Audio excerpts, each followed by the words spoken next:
కన్యా రాశి. ఈ కన్యా రాశి వారికి జూలై నెల 2024 సంవత్సరానికి గాను ప్రొఫెసర్ డాక్టర్ ముల్లపూడి సత్యనారాయణమూర్తిని నేను మాస రాస ఫలితాలు చెప్తున్నాను. మీకు ఈ కన్యా రాశి వారందరికీ కూడా సప్తమంలో రాహువు, షష్టమ స్థితిగతుడైనటువంటి శని, జన్మంలో కేతువు, అష్టమ స్థానంలో కుజుడు, భాగ్యంలో గురుడు, రాజ్యస్థితిగతులైనటువంటి రవి, బుధ, శుక్రగ్రహాల కారణంగా అద్భుతంగా ఉంది అని ఈ కన్యారాశి వాళ్ళకి చెప్పచ్చు. అంటే ఇప్పుడు మనం కన్యారాశిని చూసినప్పుడు పవన్ కళ్యాణ్ గారిని చూసుకోండి. ఏమీ లేకుండా చక్కగా ధన్మని ఎలాగైతే డిప్యూటీ సీఎం అయిపోయాడో, ఏ విధంగా అయితే విజయ పరంపరలు అంటే ఒక్క మైనస్ కూడా లేకుండా ఈ కన్యారాశి వాళ్ళందరూ కూడా అలాగే సాధిస్తారు. ఒక్కవేళ మీకు ఏదైనా మీ వ్యక్తిగత జాతకాలు బాగోకపోవడం వల్ల ఏమైనా సమస్యలు వచ్చితే మీ జీవితంలో అది కేవలం తాత్కాలికమే అన్నమాట. అటు ఇటు ఒక వారం అటు ఇటు, ఒక 10 రోజులు అటు ఇటులో మళ్ళీ మీరు కొత్త వ్యాపారాలు స్టార్ట్ చేయడం, కొత్త బిజినెస్లు, కొత్త ఉద్యోగాలు స్టార్ట్ చేయడం అనేటటువంటిది జరుగుతుంది. కానీ ఏ విధంగా కూడా నష్టాలు అనేటటువంటిది లేదు. కానీ స్థిరత్వం అనేటటువంటిది ఉండదన్నమాట. బుద్ధి బలంతో మీ పనులు పూర్తి చేసుకుంటారు. స్థిరత్వం అనేటటువంటిది కొంచెం తక్కువగా ఉంటుంది. అదేవిధంగా ఈ యొక్క కన్యారాశి మహిళలు మనం చూస్తున్నప్పుడు వాళ్ళకి చక్కటి ఈ సౌందర్యం మీద వాళ్ళకి ఎక్కువ ఈ నెలంతా కూడా సౌందర్య పోషణ బాగా ఎక్కువ చేసుకుంటారు. మరి దాని మీద ఎక్కువ శ్రద్ధ చూపిస్తారు. పిల్లల మీద ఎక్కువ శ్రద్ధ చూపిస్తారు. వృత్తి, వ్యాపార, ఉద్యోగ విషయాల్లో మీకు ఏమీ కొదవలేదు.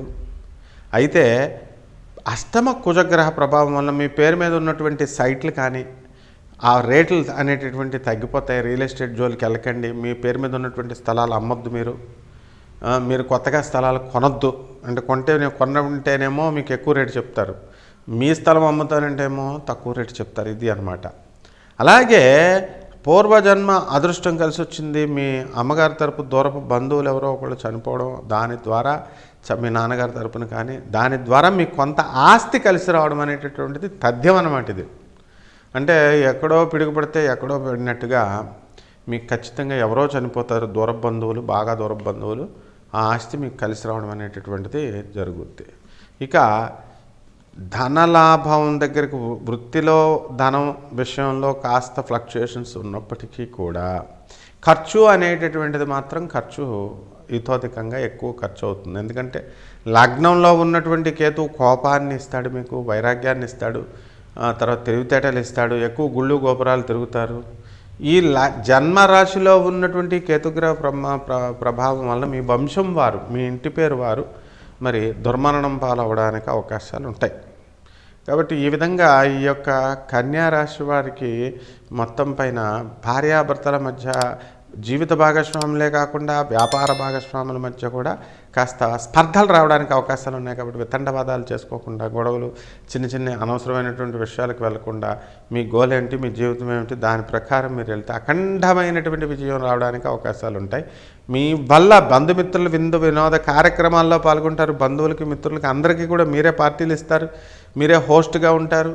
ఇక అన్ని విధాలుగా కూడా ఈ కన్యారాశి వాళ్ళకి బ్రహ్మాండంగా ఉంది. అన్ని రకాల వ్యాపారాలు కూడా బ్రహ్మాండంగా ఉన్నాయి. ఎలక్ట్రానిక్ జోలికి వెళ్ళకండి, సాఫ్ట్వేర్ కంపెనీల జోలికి వెళ్ళకండి. భాగ్యంలో ఉన్నటువంటి గురుడు వల్ల మీరు షుగర్లో ఈ వ్యాపారం పెట్టండి, స్వీట్ షాపులు, బిజినెస్లు పెట్టండి. శుక్రుడు మరి సప్తమ స్థితిగతుడై ఉన్నాడు. మరి ఆయన అష్టమ స్థానంలోకి వెళ్ళేటటువంటి ఈ సందర్భంలో చక్కగా డ్రై ఫ్రూట్స్, హాస్టల్లో, ఫుడ్ ఇండస్ట్రీ, పెర్ఫ్యూమ్స్, ఇలాంటి అనేక రకమైనటువంటి వ్యాపారాలన్నీ కూడా మీరు పెట్టుకోవడం ద్వారా మీకు చక్కగా బ్రహ్మాండంగా ఉంటుంది. అలాగే చెప్పుల షాపులు కూడా మీకు బాగానే కలిసి వస్తుందన్నమాట. ఇక ఇనుము దగ్గరికి మీరు వెళ్ళండి. స్క్రాప్ వ్యాపారం పెట్టినా సరే అపర కోటీశ్వర్లు అయిపోతారు. మీరు చెప్పుల షాపులు అపర కోటీశ్వర్లు అయిపోతారు. శత్రు పీడ మీకు పోతుంది. మొత్తం మీద తాత్కాలికమైనటువంటి అన్ని సమస్యలకి కూడా జూలై నెలలో శాశ్వతంగా మీకు పరిహారం అవుతుంది.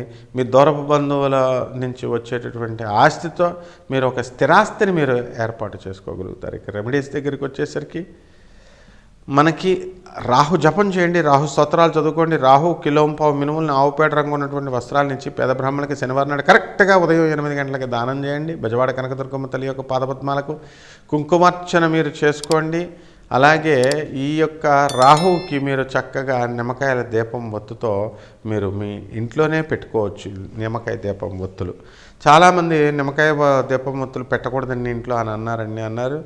నా స్నేహితుడైనటువంటి సాక్షాత్తు బెజవాడ కనకదుర్గమ్మ దేవస్థానంలో శంకర శాండిల్య గారే క్లియర్గా చెప్తారు. మీకు అంతకంటే ఇంకేం ప్రూఫ్స్ కావాలి మీకు? కాబట్టి హాయిగా పెట్టుకోండి. బ్రహ్మాండంగా మీ జాతకం మెరుగుపడుతుంది. శుభమస్తు.